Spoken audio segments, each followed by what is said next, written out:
Hey everyone, my name is Brian Underwood, and this is Be You with Be You. This is where I just give you some just-in-time training, just a little bit of tips, distinctions, rants, things that are on top of my head. And today I want to talk about why no one remembers the silver medalist. If you take a look at the greats, the ones that are truly legends, the ones that become icons in any sport, in any industry, my question is like, what separates them? What makes them who they are, right? What makes them stand out? What makes them the gold medal finisher? What makes them the champion of the world? What is it? And the thing that I talk a lot about is that little bit more, right?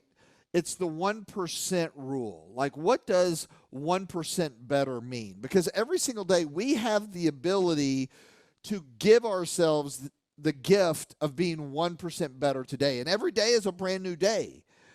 But for a lot of people, well, what does that even mean?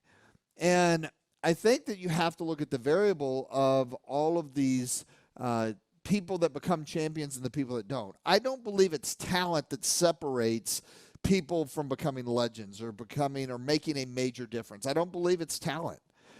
But to me, 1% better means doing just a little bit more.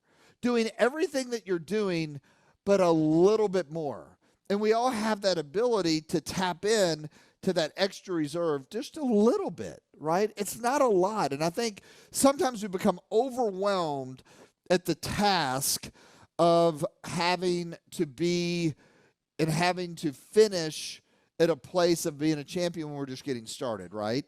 It's kind of like riding a bike. If you go out and you start riding a bike and you've never ridden a bike, you usually start with training wheels. So it allows you just to put a lot of energy into enjoying the bike. And then as you build your certainty and your confidence, you're able to take those training wheels off and learn how to balance a little bit. Yes, you fall along the way, but there's a progression. And I think so many people, they avoid that progression, but they become overwhelmed because they see the top of the mountain. They see where the champions are. They see the person hitting a golf ball like a pro when they're here, and they want to be able to do this overnight, and there's no way to shortcut the process. There's just absolutely no way.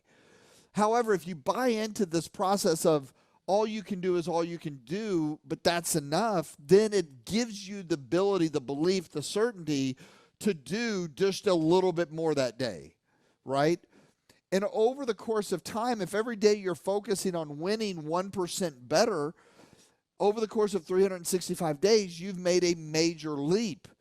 You've doubled your productivity. You've doubled your impact. You've doubled your strength.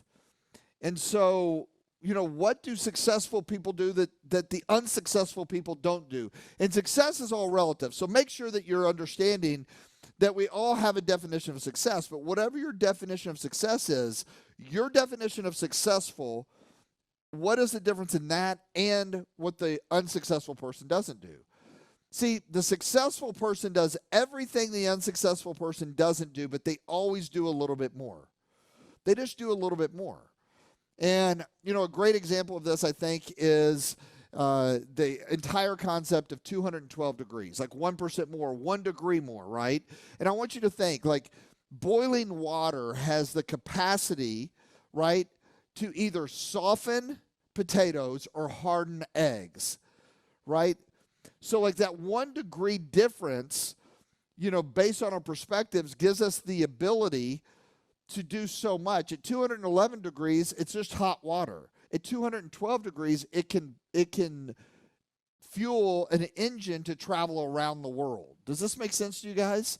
But it's just 1 degree. It's 1 simple degree. It's 1% more. And so, we're sitting here in our offices. If you look, we have this big mural of Muhammad Ali. If you come in or you follow me on Instagram, I wear a lot of Muhammad Ali swag. Not only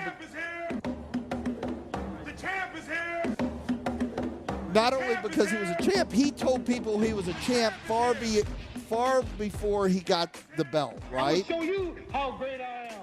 But the greatest thing about Muhammad Ali to me is he reminds me of what is possible, the humanitarian he is. But he used to always say, listen, the fight is won not in the ring. It's way before. It's behind the scenes. It's in the gym. It's early in the morning at 4 a.m. The fight is won from the preparation, the 1% better, the little bit of difference it makes when you're hungry and you're willing to go that extra mile, right? And I think so many people, they don't understand that. They think that it's talent that got him there. He was talented because he was willing to give a little bit more each and every day from the age of 10. And you ask yourself, or I ask myself, like, what creates that in a person? Like, what does someone have to do to be that level of a champion or to be a legend? And I want to give you all just a basic format of what that looks like, if you all don't mind, because we all see these examples. Do you all remember Michael Phelps? So Michael Phelps, they say, is one of the greatest Olympic athletes that has ever played the Olympic Games.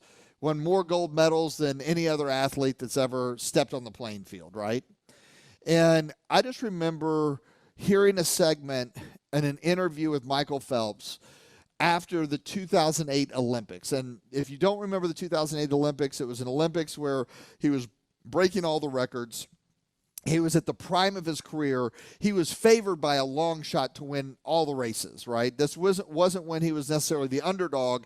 He had already established himself as a champion, which to me means it's a lot harder to maintain that.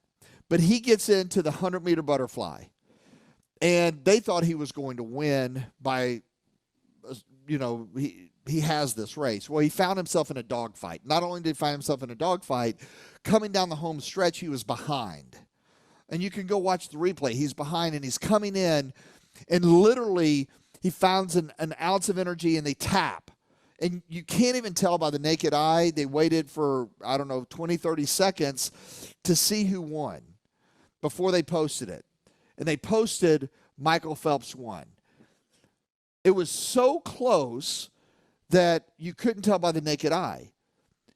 It was 1/6 of 1 inch that he won by. I don't know if you all can measure that. 1/6 by 1 inch. It's a fraction of a second that separated him as a gold medal winner of the 100-meter fly and the other guy. Say, I don't even know the other guy's name. But the other guy that won silver, was he talented? Was he a superior swimmer? Sure, but we don't remember the silver medalist. But the gold medalist was the champion, but he only won by 1/6 of 1 inch. And I've always asked myself, well, what is the difference there? Like, why did he win it that way? And I believe that it has nothing to do with talent. I believe it has everything to do with the little bit more. He was willing to give a little bit more, and it wasn't just giving a little bit more at the end. He was able to tap into his heart, but the reason is because of his belief and certainty that had been forged by his time in practice. See, leading up to that, they interviewed him, and he said he spent more time practicing that previous year than he'd ever done before, over 6 hours a day. It was like hundreds of miles every single week that he was swimming. So remember that we all have 1% more to keep giving, and that 1% comes from heart. It doesn't come from talent. So remember, that's how gold medals are won. It's the heart. It's the little extra that they're doing. It's a little bit more. So thanks for listening to this episode. If anything that I said resonates with you, share it with a friend. And remember that we all have 1% more that we can give. Also, you can support this podcast by just rating, reviewing. We'd greatly appreciate it. And follow me on social at Brian Undy. Thanks again for your time. Appreciate it. And we will talk to you soon.